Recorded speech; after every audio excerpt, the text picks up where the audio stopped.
to know how Kulani Kinis became Kulani Kinis. Let's tell them a little bit more about how our first collection even happened. I think that we do a really good job of colliding our worlds together, and that when things are tough, we have to pinch ourselves and go, like, remember, we get to do what we're doing every day, and we're very lucky. It's just bikinis. We're not saving lives. It's just bikinis. And if it all ended tomorrow, I'd just be so grateful for what the adventure was. That's I think so special. Yeah. Hello, everybody. Welcome back to the Moments Podcast. I'm so excited. This is a very, very special edition of an episode. I'm currently not even in the country. I'm recording this episode months before I'm sharing it. We're telling you about a really cool secret, and I'm just introducing you to a really cool person that means a lot in my life and has impacted so much of the last 2 years of my life, and I'm sure is going to continue to do so. So I am meeting with Dani, and we are going to be telling you guys all about Kulani Kinis, how it started, how she got here, how she made this dream become a reality, and I can't wait for you guys to hear her story, and also me to hear the story for the first time, because this is actually my first time meeting Dani in person. We've Zoomed and video called for so long, and now it's our first time getting together in real life. So Dani, do you want to say hi? I will say hello. Lexi, thank you so much. You're going to make me cry. I know, I'm already tearing up. I can't believe we're sitting here together in Ibiza. And we've spent, I guess, the past 2 years or more. I was actually looking back. We've been kind of in each other's orbit for like around 5 years almost. So long. This is surreal. I feel like we've grown up a little bit together, and I just feel, really privileged to get to spend time with you and to do all that we do together. And I'm just in awe of all that you do and your community and everything. So I'm very excited to be here, and thank you. I can't wait. So basically, if you guys don't know, I would love to tell you how we've known each other for the past 5 years, because I was thinking about it on my flight here. When I first started doing influencing, before this podcast, right when I started making TikToks, I would always post in my parents' backyard wearing a bikini. And I think I DM'd you guys. Yeah. Like, whatever year it was. It must have been 2020 or something. Yeah. Maybe even, like 4 or 5 years ago. Yeah, either 2021 or 2020. And I reached out and I was like, oh my gosh, I love your bikinis. Probably saying something like that. And you guys were the first ever company to send me PR, or one of the first bikini I ever got. And I remember you guys sent a draft print bikini, and I was obsessed with it, and I wore it all the time. And it's so crazy because now we have one collection together, and we are currently about to shoot the second one. It's top secret at this moment, but by the time I launch this and you guys listen to it, it won't be so top secret. So crazy. I know. So excited. Yeah. We'll tell you more about that as we keep going, but I want to know how Kulani Kinis became Kulani Kinis, taking me way back to the beginning, because I know you guys have been in business now for 9 years. 9 years, which is incredible. And I know there's so much to that story that we definitely couldn't cover even if we recorded for days. But take me back to 9 years ago, or maybe it was 10 years ago. When did you first have the dream, the idea? Yeah. How did it birth? Wow. Well, there's a lot to kind of unpack. So I'll do it as best as I can. And, so taking back let's go 10 years ago. So it's 2014. Wow. This is like really early Instagram days. TikTok's not around. What's crazy is that 2014 was 10 years ago, because in my brain, it was yesterday. Yeah. That went by way too fast. I know. Life is going, and I feel like each year it just goes faster and faster. So back in 2014, I'd finished studies, so in Australia. So I'm from Sydney, Australia, to your community. Which is so cool. I mean, we're worldwide right now. Yeah. And we're in Europe too. We've really covered every check that we can. Yeah, I feel very lucky that we get to do this. So special. So I studied, we call it university. I think you call it college. Yeah, some of them, there's some colleges, some universities, it's complicated. Yeah. But so I did psychology at uni, actually. Oh so my I don't gosh. know if you knew that. And I had no idea. Yeah, I'm a registered psychologist. Really? So, yes, yeah. Wow. So I practiced for 8 years almost in our healthcare system. So I worked for our local hospitals. Wow. And I finished school, and there's always that pressure to kind of just pick really quickly what you want to do. And sometimes I feel at that age, you might really not know what it is that 100%. is your calling. However, both of my parents are so beautiful. I'm so lucky to have them. They're still together, and they've done an incredible job to raise me and, you know, give me all that I have. But mum and dad didn't get to go to university. So for them, there was this idea that that was, you know, what you had to do, and that it was, you know, really something that they wanted me to do. I have a brother, so I'm just one of two. His name is Lee. He's 4 years older than me, and he has a severe intellectual disability. So he can speak kind of like a toddler. So he speaks like a 2 or 3 year old. Okay. He lives in a group home now with a couple of other guys, and they're looked after, and we get to see him. That's awesome. But growing up, even though I was younger, I was always kind of like his caregiver with mum and dad. So we all had to look after him.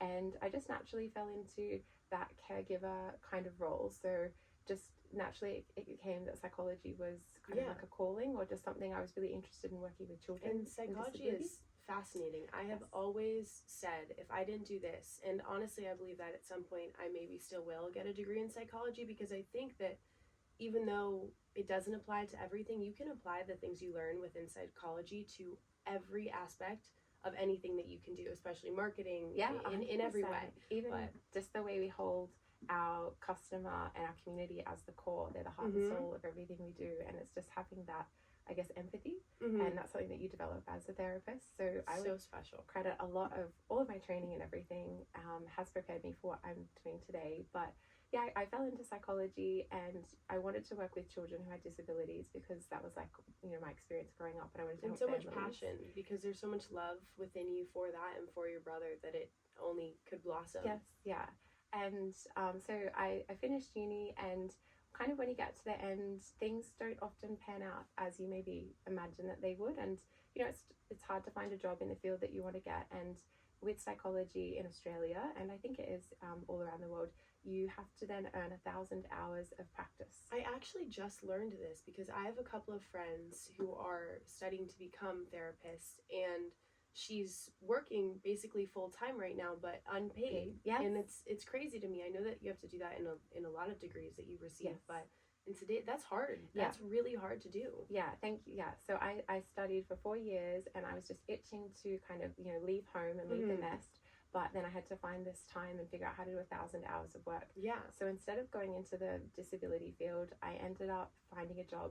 A job popped up at a local hospital, and it was in the acute community treatment team, which is I often say it's the pointy end of psychology. So it's people, so I was kind of going out with paramedics, police, to really high kind of volatile situations, like emergencies, psychiatric emergencies. Scary. Yeah, it was pretty intense. So we would go to incidents where there had been accidents, and, you know, like a lot of self-harm, or I'd be in the emergency department within the hospital, on call 24/7. We're on a rotating roster, and I would be that first point of contact that would do the assessment. And then with the psychiatrist, we would decide whether, you know, the next steps, whether a person would be, you know, admitted for inpatient treatment, or they would be, you know, they'd go home, and then we'd do some follow-up. So I did that, and it was very heavy. It was very important work. My hat goes off to all those that work in that field, but it's extremely emotionally taxing, I'm sure. My best friend, she's a nurse in the trauma department of an ER, and she tells me some stories that are absolutely mind-blowing, and it just gives me such a different level of respect for the people who work in any of those fields, because wow. Yeah, I think I was so naive and didn't really have any life experience, and I think I wasn't really equipped to deal with some of the situations, but I had a really great team. And I noticed, though, that we used the word burnout. So the way that they dealt with situations were, you know, they'd use humor, or it was just like, there was some stuff that I was noticing it was very heavy. Yeah, and some coping mechanisms that maybe just don't resonate so well with you. Yes, yeah, and I could feel, I often think that if you are a therapist, you take a part of what the person gives you. They leave a little bit inside of you, or you have to give a little bit of yourself. Like, there's just that exchange of energy for it to be kind of, you know, I guess, that's just what I felt. And I felt especially to give it your full attention and passion and care, it's almost impossible not to give that part and to your work. Yeah, and to not be impacted. So I looked around, and I noticed that there are a couple, we call them clinicians, so a couple of psychologists or nurses, and the ones that were the happiest or the lightest, they worked part-time in health, and they worked part-time in something else, or they were moms, or, you know, they didn't have that full-time 5 days a week in this role. So that's kind of the little thing that sparked in my mind that maybe there's something else out there that I could do. Something more to donate a little bit more of my time Yes. to. Because I think if you do too much of anything and it consumes you too much, it can destroy you. Yeah. I mean, they say that about everything in life. Everything in moderation. Exactly, balance. So I had this little inkling to try and find some balance. And two things kind of happened. So I was with Alex, who's my Alex and I've been together for like 15 years. Which is so crazy. Yeah, that's and that's, maybe. yeah, no, definitely, for sure. He's literally, I can't wait for you to get to know him. But yeah, that's wild. So Alex and I started, we both met when we just finished our university degrees, and he did accounting. So he's like tax and accounting. No way. My best friend's an accountant. Oh, well, he worked for Ernst & Young. It's a big global firm. Cool. It's like one of the big ones. They're around. The big four, right? Yes, and yeah, so the big four. I only know this because she tells me everything, and they have like accountant memes on Instagram, and she shares them with me, and I'm like, none of this makes sense to me, but now I know things like that. So it's called EY.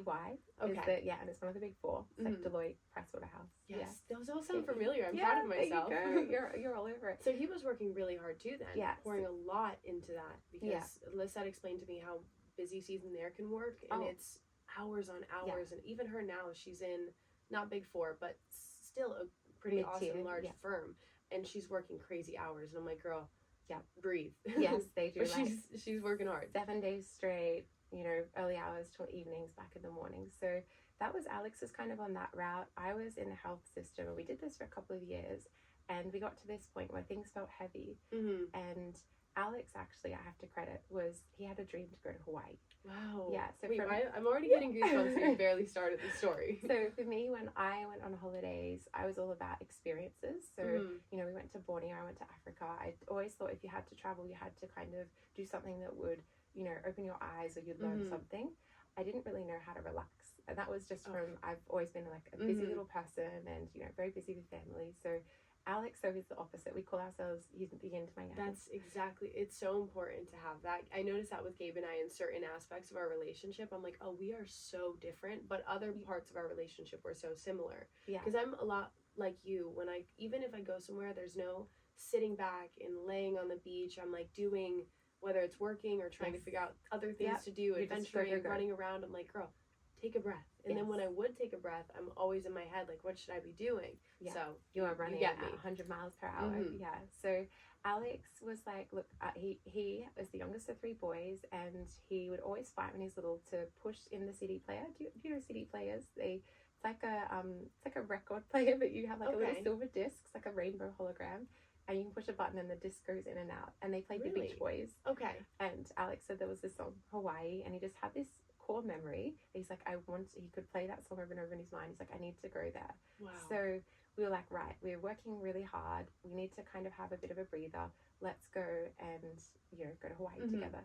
So, and that was the first time where I kind of went to a place where I thought, it's okay to go and just like sit and, go for walks or sit in the sun. And we really fell in love. Like it was my goodness. Yeah, our time together, and it was just, Hawaii is stunning. It has a certain energy there, and I think it's one of the most beautiful places ever. Not even just because of how physically beautiful it is to look at, the oceans and the mountains. There's some kind of energy there that does exactly that. It makes you fall in love with whatever you're doing, whoever you're with, their friendships. Like it's just beautiful. It's a beautiful place. It moved us, and I just wanted to bottle it up, and I didn't want to go home. I would be like almost in tears when we had to leave.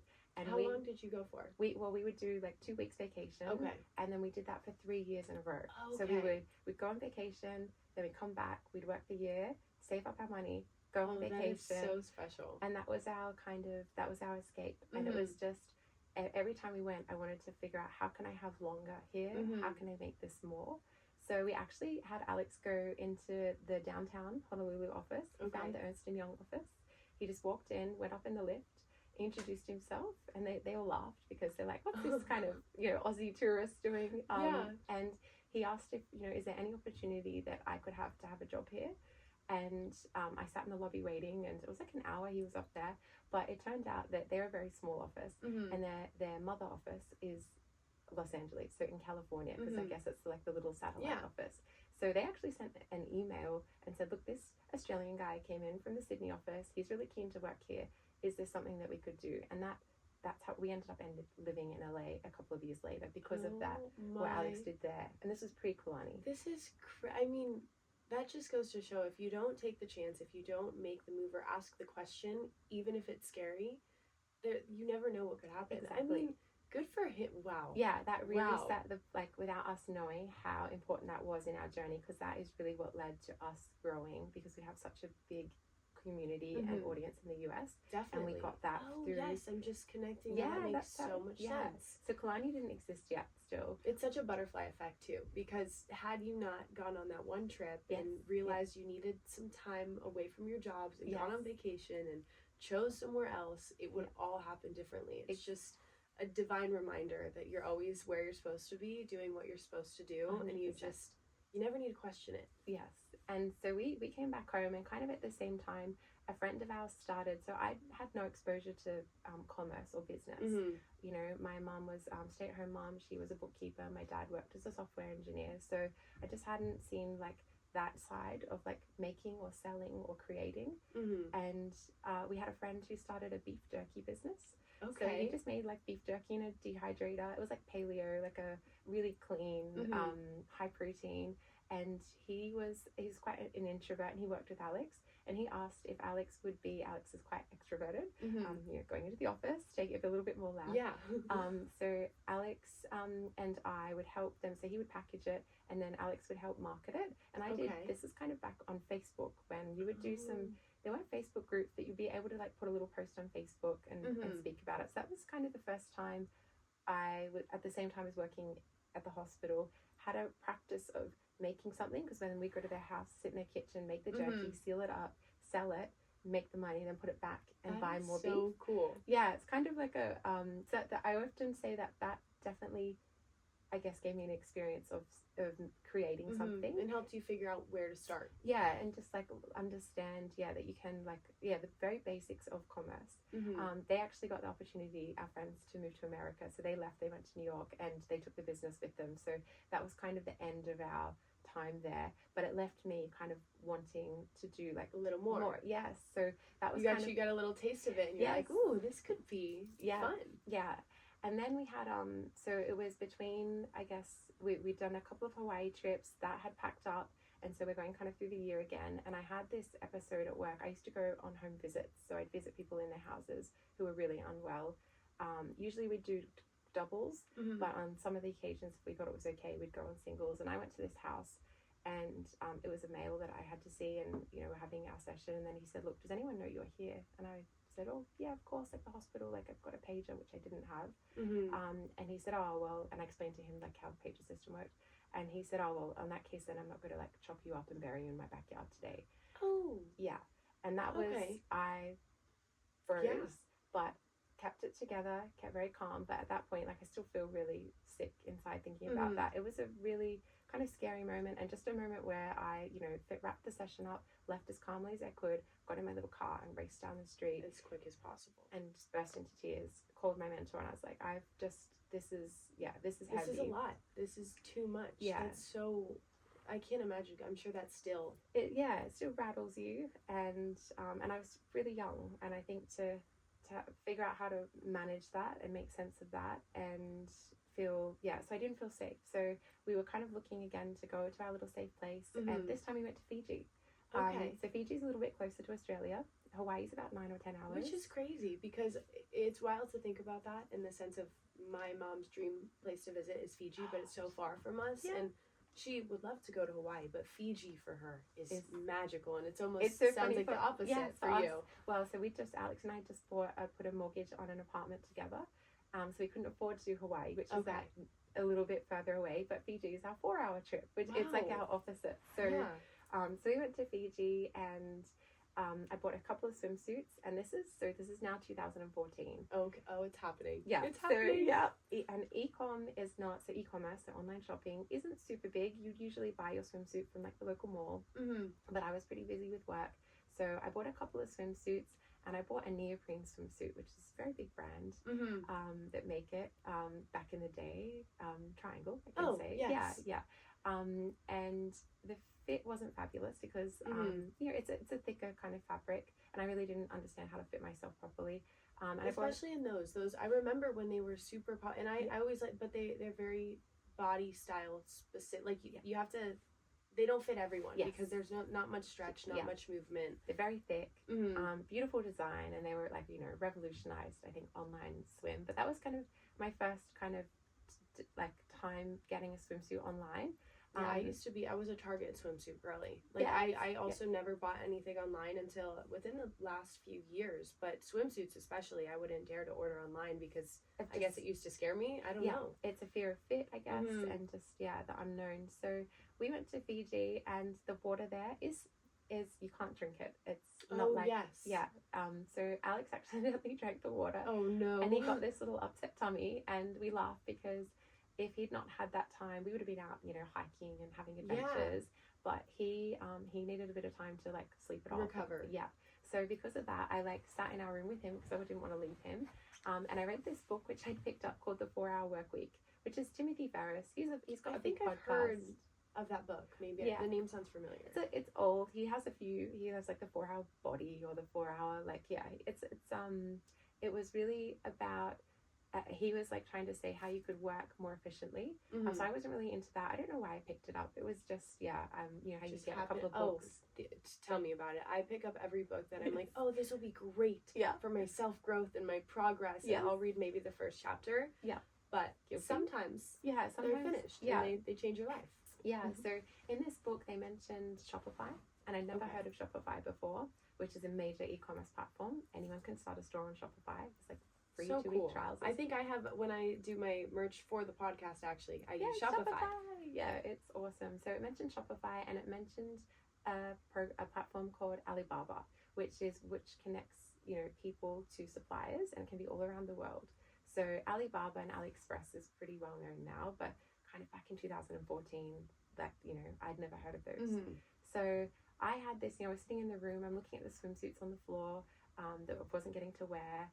And they're in Hawaii. There was a couple of brands. They're South American based, and they are like the seamless, cheeky swimsuits. They weren't really big in Australia. We had moderate coverage. We're a little bit like less cheeky, and we didn't have a seamless swimsuit. It was always like had a finish that had like the stitching. Oh, okay. So it kind of like not bubbled in, but we didn't just have that kind of reversible option. Not nearly as comfortable either. Yes, Now they're everywhere. Everyone's kind of doing them, but.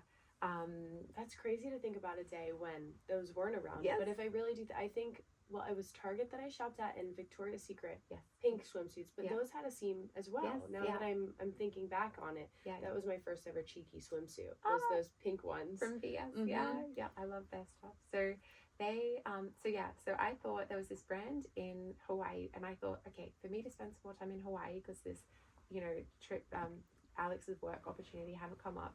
I was desperately trying to think, okay, maybe I could be a distributor or wholesale some swimwear from this brand that I really liked, and then sell it in Australia, and bring like cheeky swimwear to Australia. That's so cool. So I reached out to them whilst I was like, you know, in the hotel room, emailed them, and they were really lovely. They replied, and I said, oh, look, I'd love to do a little bit more vibrant prints because I've always loved color. And they said, it's the best. Yeah, that's what I think. I wear I wear a lot of neutral colors, but swim for me is where like I get to be who I want to be, and I just think on such a small piece of fabric you can really have fun. It's part of the reason I think we work so well together, because we both have that same desire for just the brightness. Yes, it is. And the colors. Yeah, I absolutely love it. So I emailed them and I said, hey, may I please stock your swimwear in Australia, and also could we make the prints a bit more fun? And they were like, thank you for reaching out. So you always got to take a chance. Always. Yeah, people will reply usually, especially if you're kind. And they said, but we can't do what you want to do. You have to sell what we have, which is understandable. And it was going to be really expensive. It was, I think, at the time they wanted to sell a swimsuit, say, for $70, and you could sell it for $140. So you like get to have twice the margin. But I thought, well, I can't sell that in Australia. No one knows me. I work at the hospital. Yeah, you're like, nobody's going to be able to buy that. Swimsuits are expensive. Yes. So I was like, I want to go back a step, and I think I want to make the swimwear. I want to do the prints that I want, and I want to sell it at a little bit of a better price than that. And take it from the top. Yeah. So I literally just searched on this Alibaba platform, swimwear, bikini, seamless, cheeky, all those like keywords that you think about. And this is where I say there's a little bit of luck and timing. And the girl that I connected with on that platform is the same girl that we work with now. So this is like 10 years on. We've been together, and we've grown. Crazy. Yeah, and imagine, you put one less of those tags and you wouldn't have come across that. It's just, again, it's always the right place, the right time, making the right decisions. Yeah, and a little bit of luck, but I think that luck comes to the right people with the right purpose and the right desires and the best of intentions. Yeah, I do agree that it's like preparedness meets opportunity. Oh, I like that. Yes. Yeah. I like that. So that's where I met our girl who we still work with, and I emailed her and I was like, and I was very lucky that her boyfriend at the time, now their husband and wife, and they run this factory together. He was our head pattern maker, so he helped me make the patterns that I started with. He still does our patterns today. Wow. And we, that's where it kind of started. So then we go back home, and Alex and I go back to work, and I spend the next 6 months thinking about a name. So I obviously wanted to tie it to Hawaii because I just had an absolute love of alliteration. So Kulani Kinis is short for bikini. And I really wanted to embody everything, have the essence of Hawaii, but share that through the swimwear. And it took from there, I worked probably, Alex and I laugh, we haven't stopped working since, from when we started. I believe it. Honest. I mean, seeing how far you guys have come is incredible to see, but it just goes to show that you guys have worked your butt off since, I'm assuming this point right here. Yes, and the irony is we haven't probably spent too much time back in Hawaii because we're very lucky. The business has grown, and we are constantly kind of trying to outpace ourselves. So we're busy, but and it's working wonderfully, and it's so cool to see. It's crazy to see. Oh, thank you, Lexi. And what I've always said is we've never put pressure on the business to be anything more than, we didn't start it to become a brand or to become this global e-com swimwear business. It was escapism. It was to embody everything that I love, the goodness of Hawaii, and it was just to be something on the side so that I could do a couple of days at the hospital and a couple of days of bikinis. And so in February we launched a Shopify store, and it was something I just did it was a theme. They have edits and stuff that you can ones use. You can pick from. Learn a little bit of coding. You can Google everything and anything. You can watch it's so inspiring, because for me, I think that's something that would push me away and make me a little bit too afraid to try something in any realm like that, because coding terrifies me. But it's the little things like that where we have access to so much information. We truly could, and I heard some guy say this on a TikTok the other day, like, if you don't like what you're doing, it is so easy to just do something else or learn a new skill or study a new topic, and not change who you are, but change what you do and what your path may be, which I think is so cool. I really believe that. I think it really is. It's so easy to kind of just be kind of like, I feel like a rock, kind of like push through like the water. I'm thinking when you say that, and you just kind of tumble along. But especially now when people push so many opinions and ideas upon us, where it's like, no, you have to go this way and do this thing and finish this before you can do that. But the world really is our oyster, and I think that it's so easy to forget that. And of course, it's easier said than done. You still have to put the work in. But it's a nice reminder for anybody who is listening and needs it. Just you can learn how to code on the internet. And trust me, Alex thought I was crazy. That was going to be a question I was going to ask, because what did he think? Was he like, great idea? Or at first he was like, this is bananas. That's what he thought. He's like, how he was great. He had a spreadsheet, and he's like, okay, we'll spend our next holiday money, which is our next trip to Hawaii. We're going to put that on, we call it a purchase order. So we're going to pay for our first production bikinis.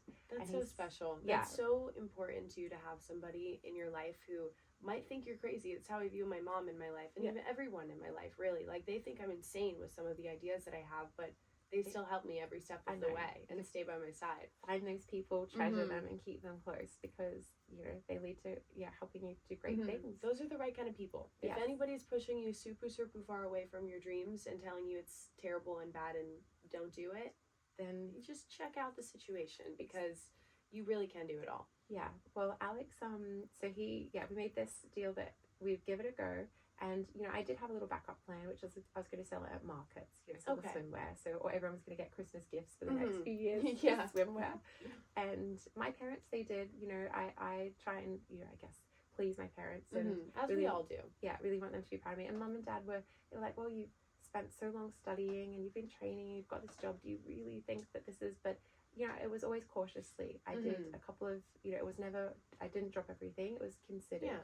So we spent, I worked 2 or 3 days in the hospital, and 2 or 3 days I asked the hospital if I could drop to part-time, but not permanently, but just as like on a trial. Yeah.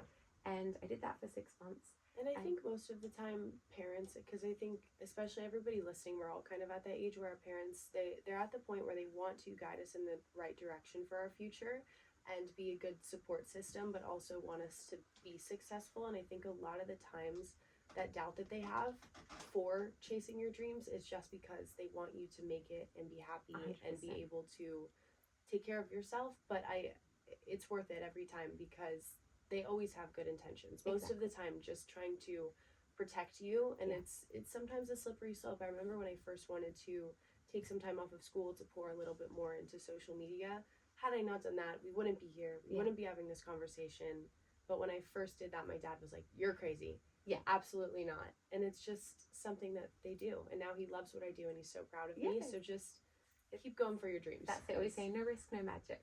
But you know, your parents just want the best for you and want you to be safe and secure. So that's their ultimate goal, because that's their job, and that's exactly. And that's, I think about it now as I get older, I can understand them so much more, and I see them so much more as people, less than king and queen that are the boss, and I have to listen to everything they say, even though they're usually right. Like, I do trust them. But it's just, it's they have to transition, and I can recognize now that that's exactly what I would do for my kids, and the way that I would want to treat them is to push them to be the best that they can be. Yeah.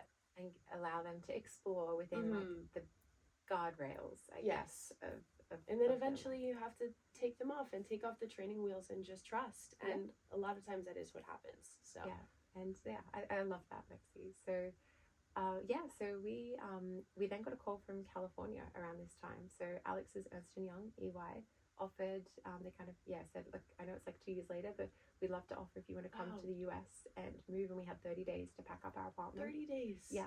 And that's wild too. So within these 2 years, random, did he follow up with them? He knew it was a possibility, but it was like every 6 months they'd send like an email. So yes, you do have to, things just don't happen.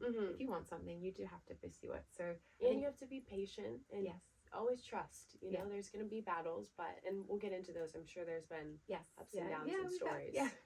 So we got this call, and work had asked if I could come back full time because we had low staff, and that wasn't going to work for me because bikinis were growing. Yeah. So it just became, and you're like, I'm loving this. I was like, I have to do this, and we've got this opportunity to go to California. So I was in like my 7th year of psychology. I resigned from the hospital and don't know if I would have done that without the push that we, so sometimes you do need a little bit of encouragement or something.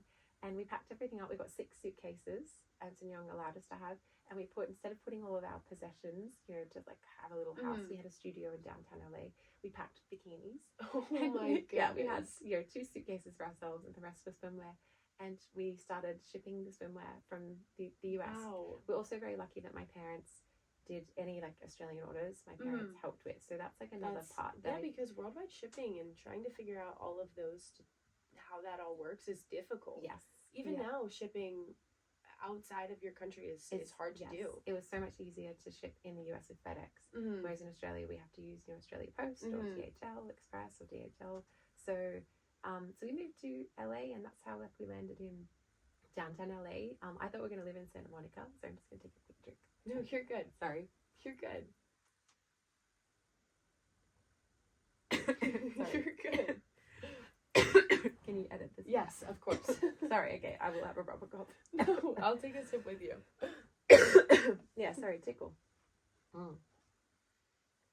Okay. For some reason, every time I'm recording, I don't know if I like breathe less, but my mouth gets so dry. All right. We are good. Clap. Do you need more water or no? I'm okay, thank you. I think we're good. Yeah. Okay. So we are in downtown LA. I thought we lived by Santa Monica Beach because that's just what I had in my mind. But the office for Ernst & Young was close, and Alex had to work those really long hours that you talked that Lizette had to work. So, and Alex was working kind of, I think in the US, you only get 2 weeks vacation a year, usually for most people. So he was Is it different in Australia? And we get 4. Wow. Yeah. See, I wish that we would do that a little bit over a little bit more balance. Yeah, which is a beautiful thing. I think that the US could do a little bit better job of just spreading Yeah. out our life a little bit more than just This- our work. But Yeah, two is a hard. hustle. Mhm. Exactly. It's the So Alex was really working these crazy hours, and I was in this bikini bubble because I'd left my job, and I would just wake up each day, and I was like, how am I going to sell swimsuits today? And I discovered a trade show. So we don't have trade shows in Australia, but in the US, you have big conventions Mhm. for fashion. You know, it could be like vehicles, anything. You know, It's so I homewares. went to a Kulani one last year. It's Yes. so wonderful to see how that all happens. Like, it's Yeah. so cool to see so many different people come together and Yes. sell their pieces, and it's fascinating. Yeah, so that's the swimwear one. So there's one each year in Miami, that's the biggest. And they have a little baby one in California in Huntington Beach, Okay. and that's called the Swim Collective. And it was just really lucky. The show had closed, and I just thought, look, I'm just going to ring up. You don't often ring people anymore, but I thought I'm going to try and get a spot. And I rang the number, Mm-hmm. and this guy answered, and he was Australian. And he said, "Oh, I recognize your accent. I'm, also from Australia, but I've lived in, California for a long time." And he said, "Let me see what I can do." And he managed to get us a booth, and he tacked us on to the, usually with a trade show, when it's your first show, you're in the kind of out in the back corner where Yes. nobody can usually get to you Yeah. unless they Okay. try to. Yeah, so you have to earn your stripes over time. It's about relationships and kind of being there every year and moving a little bit closer to the bigger brands. So the bigger brands were like Billabong, Frankie's, and so they were all in this one area. And because we were a late special edition, they tacked us onto the back of a booth where we weren't supposed to be, and everyone was going downstairs into the ballroom where the main swimsuits were, and big lines. And then all the buyers were coming up, and this was like 8 hours a day for 2 or 3 days. They're going up and down these stairs, and every time they came up the stairs, Alex and I were just standing You were there. the first booth. Yes, yeah, Wow. sorry, yeah. So we were just smiling, and we had our like Kulani Kinis up in lights, and we had our beautiful imagery, and our imagery. We'd learned that we didn't have money to do big campaigns, Mm-hmm. so we would often gift photographers swimsuits in exchange for like 1 or 2 high res beautiful images. Wow, that's crazy. It's yeah. like influencers in the beginning. Yes, a very yeah. different version Yeah. of it, but that's so cool. Yes. So yeah, we were very lucky because photographers were always looking to have, I guess, content to work with. Yeah, like For their up-and-coming models. portfolio, Yes, whatever yeah. it may be. Yeah. So we were just that was probably a really big moment for us, and that's where we got our first. Trade shows are very expensive. They can be, around $5,000. Yes, And I remember my mom used to have a small business, a yoga wear line, and yeah. she would do a couple of similar to trade shows, but not huge scale ones. But yeah, it would be expensive. Yeah, so and you would never know if it was gonna pay itself off or Yes. what it was gonna do. yeah, and then you add in accommodation and travel, and it was something that we could never do being from Australia. But because we lived in LA, we were able to take that kind of jump. And our goal was just to cover the costs, and we were very lucky to get our first order there, which covered the cost of the show, which meant we could then come back, and they are at every 6 months or so.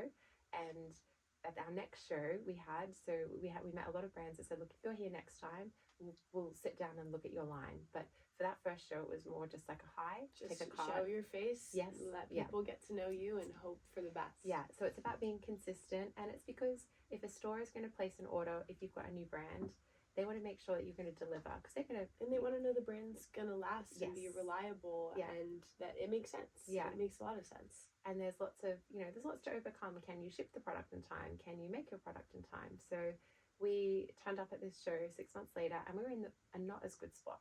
Mm-hmm. So we were a bit deflated because we're like, well, we've come back, but we're not having as good a time. We're outside the main area this time. And we, we were a bit like, okay, but we'll make this work, because you always have to have, Gotta have hope. Yeah, you see the light in situations. And when you first launched back in 2000, how many styles, prints were there? Yeah, we had only like 4 prints, and Okay. we maybe did 4 tops and 4 bottoms. So it was Okay. very tight. So I would say Crazy to think about now. Yeah. I want to just side note, my favorite things about Kulani is the variety of styles and Our prints. shapes. I mean, so many shapes for every, like, no matter what kind of bikini you like to wear, you guys have something, and I think I that's love just so cool and so hard to come by. So I applaud you guys for that. Yeah. But wonderful to see how crazy that it I know started we've there. got, I think that we call it SKUs. So each item is a SKU. So we maybe only had 16 SKUs to start, but now we would have like hundreds, and per collection we do, 8 to 10 prints per collection. So oh my see yours. I can't wait. Oh my gosh, guys, I haven't even seen. We're doing this podcast before I've even seen the collection. We're kind of just talking about and hinting at right now, which is very, very exciting. You just re-sparked my excitement. I forgot where we were. Yeah, that we're here. So yeah, but it's a really good. Going back to the trade show, we're next to this booth, and usually don't talk to. It's quite competitive.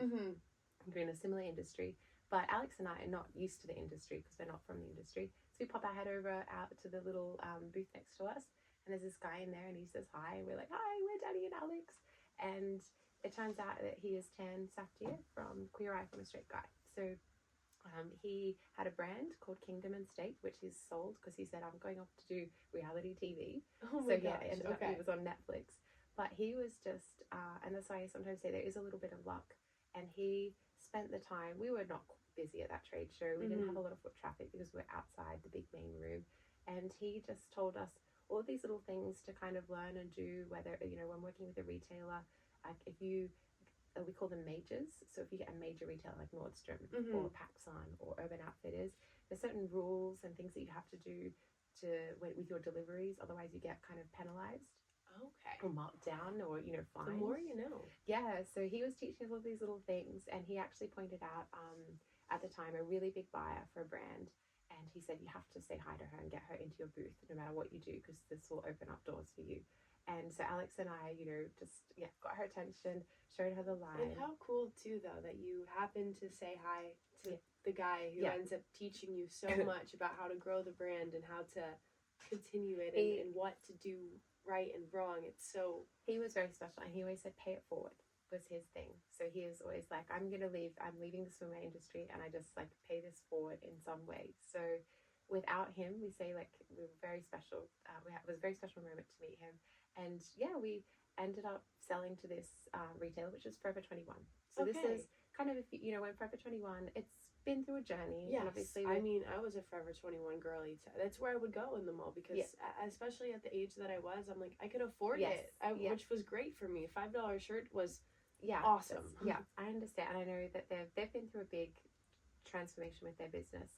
And they were looking to do e-com and bring in brands to sit alongside Forever 21. So they had probably a $12 swimsuit, which isn't ideal, but they wanted to stock a brand, and they had this, I guess, trial where they did a couple of years of buying brands, and Kulani was one of them. And that is so cool, and I had no idea. Yeah, it's where we, as soon as we launched on their website, I think it was 2018, it was like a light switch for us, and the traffic to the brand awareness and the traffic was just from there. Alex had to leave, so we came back to Sydney because things got really busy and we had to ship out orders. We couldn't be in America. Alex was still going back to work. I didn't go back to the hospital, and then it was probably Alex and I did maybe a year and a half together of just shipping the orders. He left his work, and then I think around maybe 5 years in, we got our first staff member. So we did kind of everything. Crazy. I mean, the two of you to do all of that and to build it into what it was, and just thinking about now where the team is at, where it started. One of my questions that I had written down is, when you first hired somebody new to help you with all of this, was it hard to delegate things because you've been, I guess, in control of how everything is done for 5 years at the time? Was it hard to start letting go of some of those tasks and giving up the control and like taking an extra breath? Yeah, 100% at the start. That was really hard to kind of hand over, just not the trust, but to, it's your baby in a way, and it's everything that you're across everything. But now it's so funny, 5 years in, I'm like, the more that people want to do to help, the more the merrier. So we are a team of 70 now. So to go from, and we have some of our first hires still with us. We have a really low turnover, which is, we're very, very lucky. And which is, I think that's what makes your company so wonderful, and everybody within the company is so close connected, and everybody has the best of intentions and wants the best for each other. And I think that the more you guys get along within the company and know each other, the more you can grow and do it in the right way. And I just think it's so cool. And knowing you guys for the past 2 years now, it's just working with you has been nothing but incredible. Right like back just at you, Lexi. getting like the conversations we get into when we get on our Zooms Yes. and talk about all of these things, and you guys all getting along and like having Yeah. little, oh, it's awesome. And you've seen, like, you got to work, the girls that I work with every day. I mean, we have a couple of guys now, but we have an incredible team. I honestly get to pinch the myself. greatest people. Yes, yeah.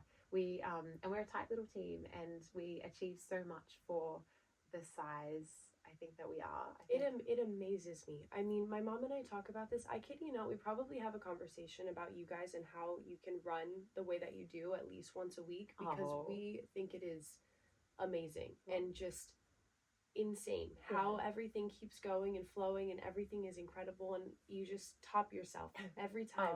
You outdo yourselves, and it's so cool to take none of that credit and give that all to the team. And you know, we've got a really a really strong base, really strong core of people. We've got some really fresh new people as well. That foundation is so important. And it's the same way you gotta just slowly bring in the right people and attract the right people, and it's something you can feel, I'm sure, especially now doing this so long. And we've spent a little lately, I think for the past 6 to 12 months, we've been focusing on, we looked at the brand story and where Kulani came from and what it was that Alex and I did. So it was like, there's a lot of hard work, there's a lot of persistence, a lot of patience. And then we've broken it into 4 values that we have now for our like kind of core. And it's no risk, no magic, which I said before. Obsess over the details. Small things matter. So that's be magnetic. So we really want people to be warm, be kind, and that's about that karma piece and like paying it forward. And it's buckle up, buttercup, which is I love that one. Yeah, you know, wear any hat. If you see something on the floor at the office, pick it up. It's not someone else's job. Be prepared for anything. Yes, we gotta do it all. Yeah. So we kind of embody that as a team, and it's something special. You guys are truly incredible. I can't even wrap my head around it. All of it. And it's so every time I do get to have more and more deeper conversations with everybody, because usually it's just on Zoom. It's so wonderful to see how much each person within the team loves what they do and how they do it. And I think that is really, really important. I think the passion, we wouldn't be able to do what we do without everyone. And right back at you, I think you're a very special person. You know, we often talk about, there's this, I think you embody a lot of our, like what we would say those values are. You know, you are very warm, you are a very special soul, and thank you. You inspire us a lot, and we are just like so excited that we get to work with you and do the things. And I just think, I was thinking back and talking to Alex about even the shoot last year for Wildflower Wanderer, and how you and your mom on the set, Meredith, like you had no power, no water. You're on your campaign swimsuit. Oh my gosh, I forgot about that. Despite that, you were just cool as little cucumbers and turn off and absolutely rock it. And you know, you had every right to be very, I think, upset and frustrated, but you guys just, really rolled with the situation, and that was just a breath of fresh air. One thing I've learned, and I'm sure it's something that my parents have just instilled in me since I was younger, is to just go with the flow and be appreciative of the fact that we get to wake up each day and take a breath. And there's obviously days where it's so much harder to remember that life is hard sometimes. We all have shit going on a lot of the time, but we're here. Yes. And it's for a reason. And especially last year, we were doing our first collection together. I don't think there's anything in the world that could have taken away my joy and excitement to be able to even do that campaign, and especially with my best friends and my mom. And we just find a way to take anything that comes at us, like having no power, and we just made it fun. We were having like flashlight karaoke, and I think that's just a good tip for anything in life. Like, do what you can to make a bad situation great. Just laugh it off. That's something I've always tried to do. But thank you. Those were such sweet words. I really appreciate it. And I think that's like spot on. We often say, you know, when we get stressed, because we do, you know, like things happen in business, and we think, Alex always says, it's just bikinis. We're not saving lives. It's just bikinis, which is a good reality check. And that when things are tough, we have to pinch ourselves and go, like, remember, we get to do what we're doing every day, and we're very lucky we get to do that. So not to kind of get too bogged down in the, kind of feeling, you know, a bit upset about something. It's one of those, I always say this on the podcast too, just like take a drone and fly it over your life, and just kind of evaluate how much we have surrounding us. And it's always easier said than done. Like, it can be a lot up there to go through all the things and all of the stuff, but it ends up worth it. If you just focus on the things to be appreciative of, it passes. Exactly. And life is way better than we realize 100%. sometimes. And I often think if there is going to be a really hard part, we often say, because in business, it's a roller coaster. There's ups and downs, ups and downs. Upside down, twisting back and forth, you're everywhere. We always know that no matter how bad it is going to get, it's going to get better. It's never going to be like that forever. And the worse it is, the better it feels once you take one step up. Like it's a very cliche saying, you can't, have the good without the bad, but it is wild how much you can appreciate something good happening when you've gone through something 100%. bad. It's a different kind of love for it and joy towards it and gratitude. Yeah, we've had like some really hard times. If like we've when I talk about like meeting these retailers at trade shows and things, we've had times where we've taken orders, and then so for example there was this shop called Nasty Girl. I don't know if you remember, it was a brand. It was online. I think I've heard of it before. Girl Boss.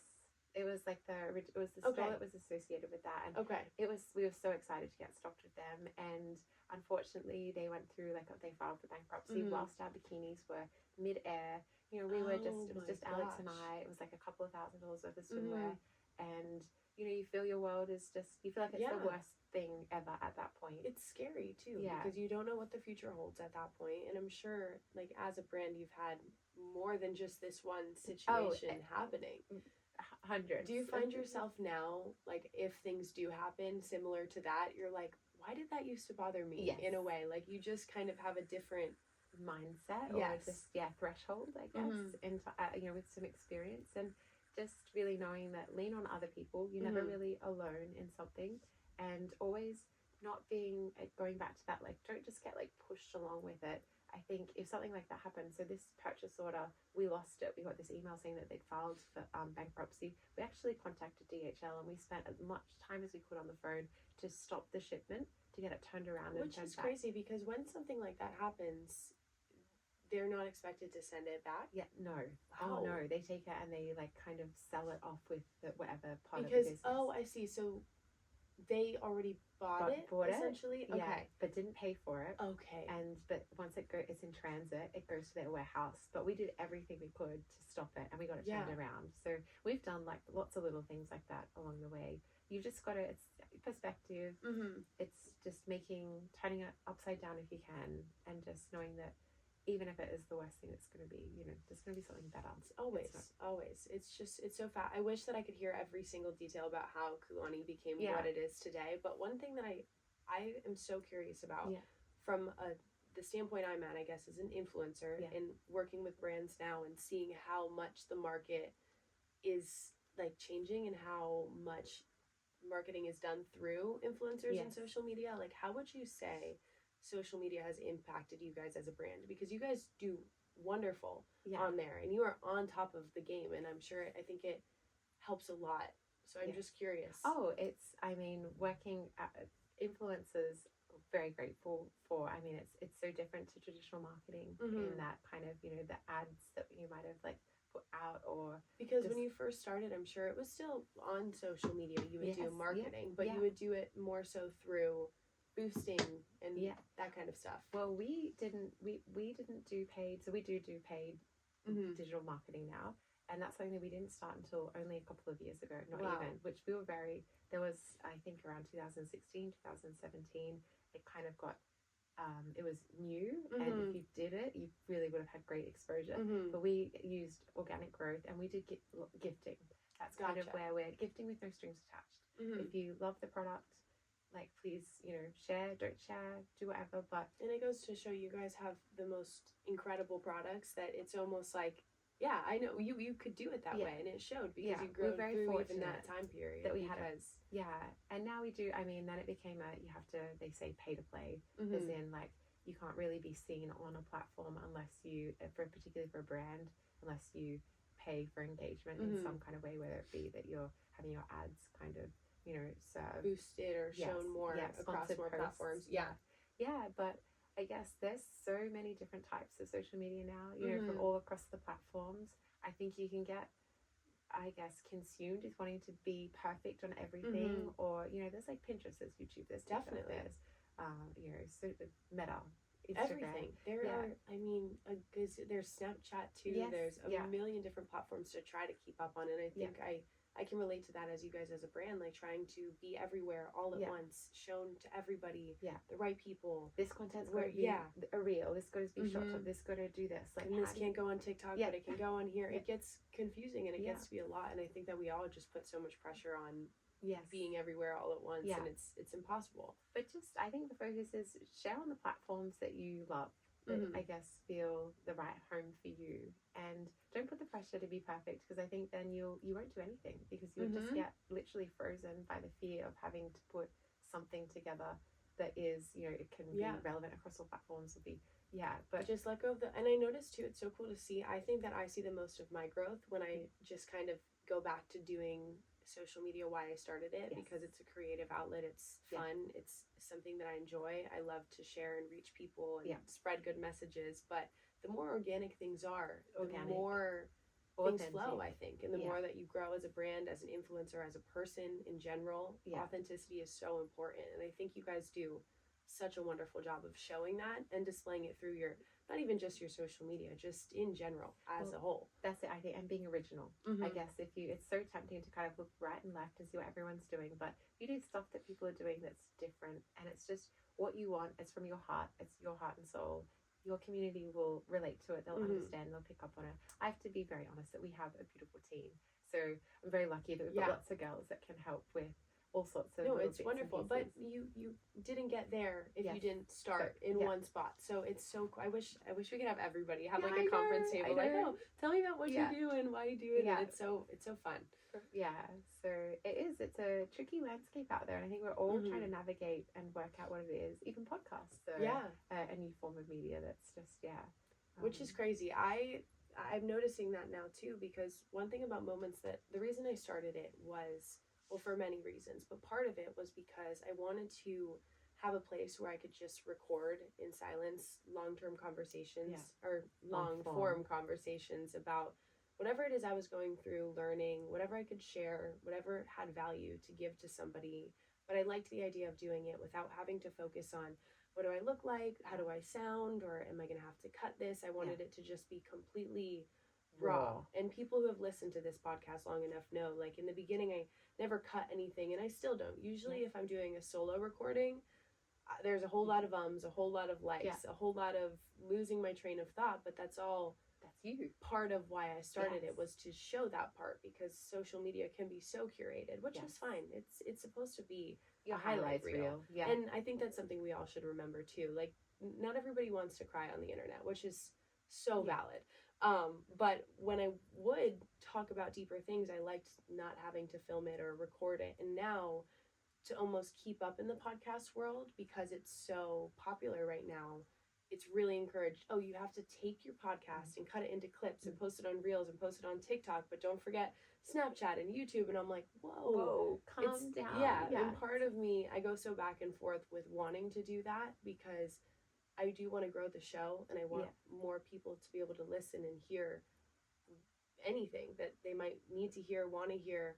But then at the same time, it's like, that's a lot. That's a lot of trying to figure it out. And I know my cores of why I wanted to start this, and it's to have those quiet, alone conversations and not be filming. And anyways, it's really just, well, stay true to that. That's and the that goal. Will, I think there are trends, and with anything, it's, you have to be consistent and persistent and patient. And I think kind of people come in and things will, it's a lot to do a podcast. It's easy to get lost if you're always chasing something that's always moving. And trends, what everybody else is doing, every other influencer, every other brand, that's constantly going to be changing. And you're always going to be racing to the top. 100%. And it is so much easier to just stay in your lane. Exactly. Stay in your own lane. Do it the way that you feel is right. And it's just so much more of an organic growth. I think it might be slower, might not reach as many people all at once, but you will get there from being consistent and true to yourself and your own brand.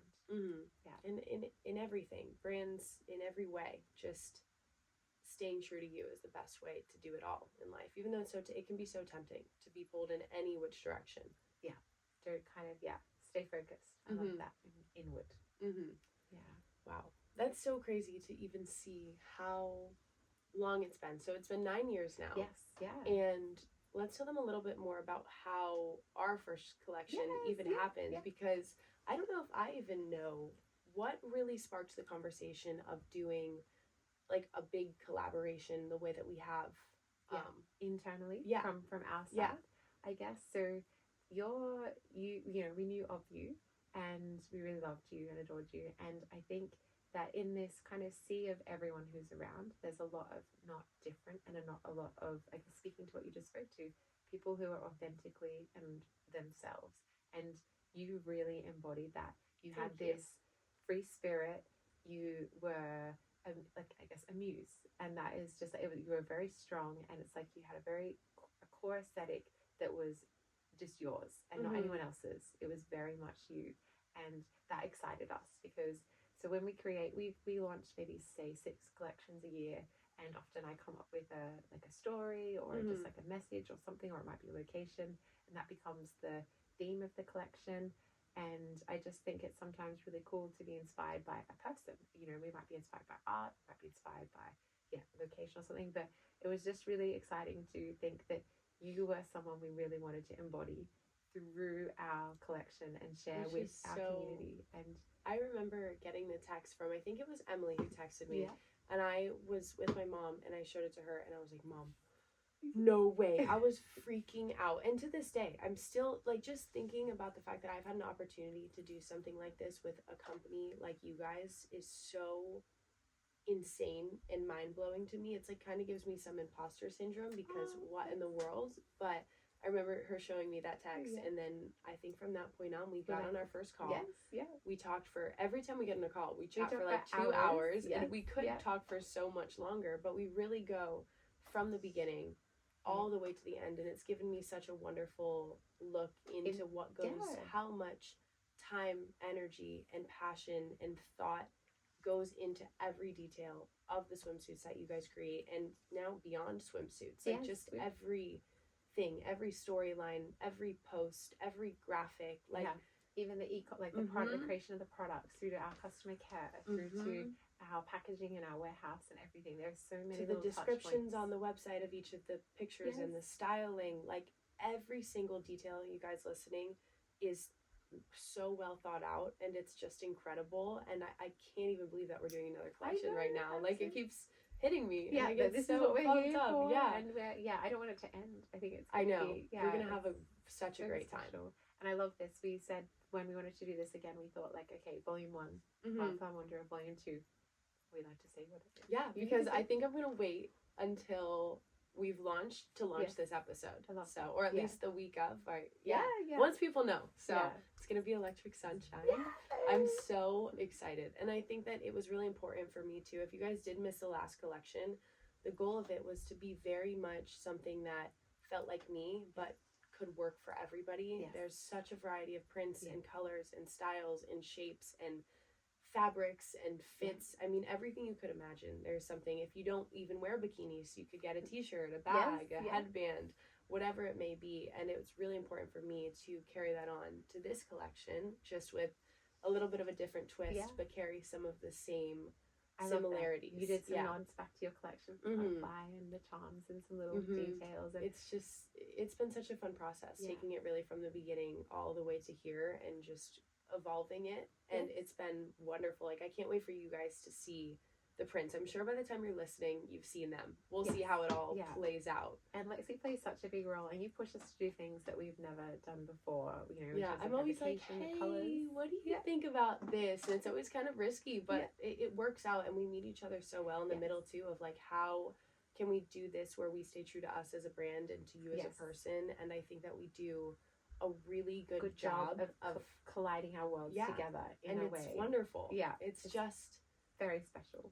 Yeah, I can't wait. I know, I'm so excited. And I think that when this is launching, we'll figure it out. I'll figure out the timeline when I do. But anyways, you guys, you're gonna fall in love with it. You're going to be obsessed with it. And I'm really glad that you get to know now part of the story of how this all got to be here. Thank you for letting me share this.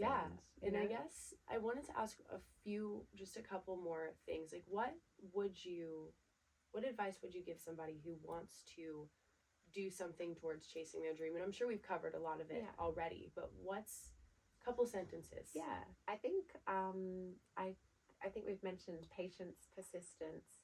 I think another thing would be purpose. Mm-hmm. So love that. The yeah, 3 Ps. Yes, yeah, and point of difference is another one. Love so 4. yeah, so purpose, I think ultimately it's going to be hard work. If you want to do something and it's different to what you're doing, you're going to have to move the dial and to shift towards something. It's going to require a little bit of energy, and at the end of the day, when you might not be feeling like that you want to do it because you might have to like get back and do the emails or do something, you really need to have a purpose pushing you. So for me it was that kind of finding something that was different to what I was doing. Like I really wanted to bottle like Hawaii, and so at the end of the day that was always there as a little reminder. So you have to have a little purpose, a little passion, something to you can't give up something that you're doing to start something that you don't truly love or have otherwise it will feel forced, because or you'll just lose interest. So you really have to have something that's like that little like light in the candle, that even something when it's that burning sparks low. you up inside. Yes, yeah. So and I love like bikinis and swimwear. I'm obsessed with swim. So me that too. is a big thing. Yeah, it's just so passionate, and point of difference. So it just do something that's a little bit different to what everybody else is doing, so that you stand out. Whether it be whatever you want to do.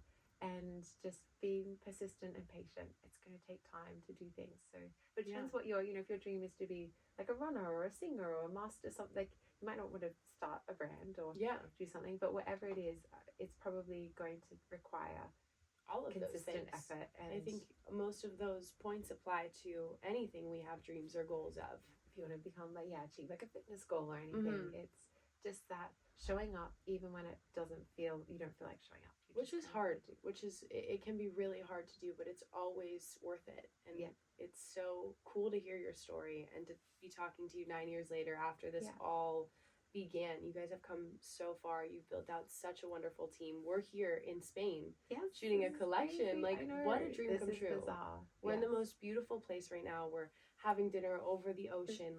Dreams really do come true. And it's wonderful to see how much has gone into creating it and making it possible. So I'm so proud of you guys. Thank and I you, love Lexi. having you on here to share Thank this. you. And where can everybody buy Kulani Kinis? KulaniKinis.com or on our Instagram, have a look. You can shop our Insta.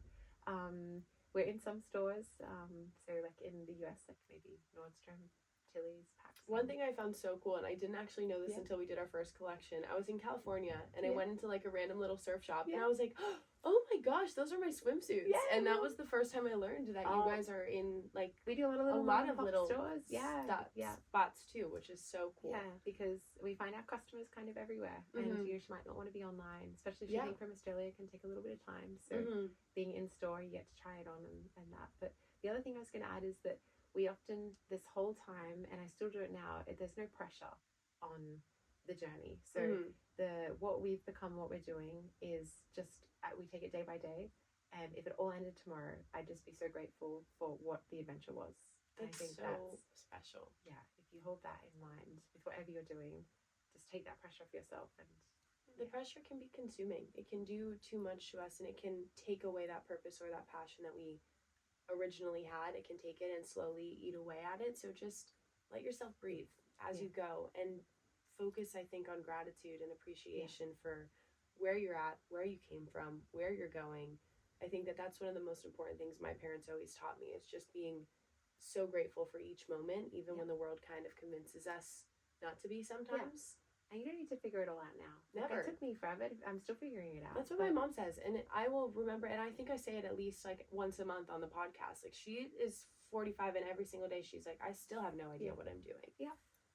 Every day is a lesson. There's always something new to learn from someone new, another story to hear, a story for you to share, which is why I'm so excited that you got to come on and tell me a little bit more about where Kulani came from, because it just gave me, and I'm sure all of the listeners, such a different kind of love and understanding for the brand. And I think that it encouraged us all to want to support a little bit more.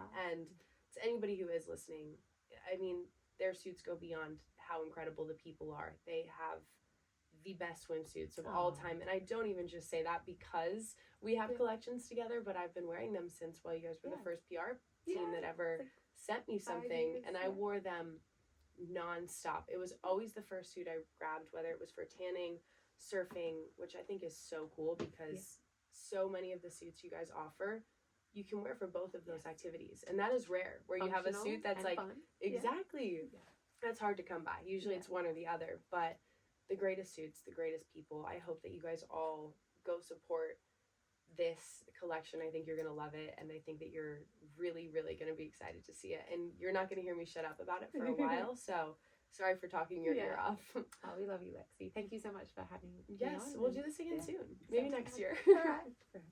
Cool. Bye, guys. Bye.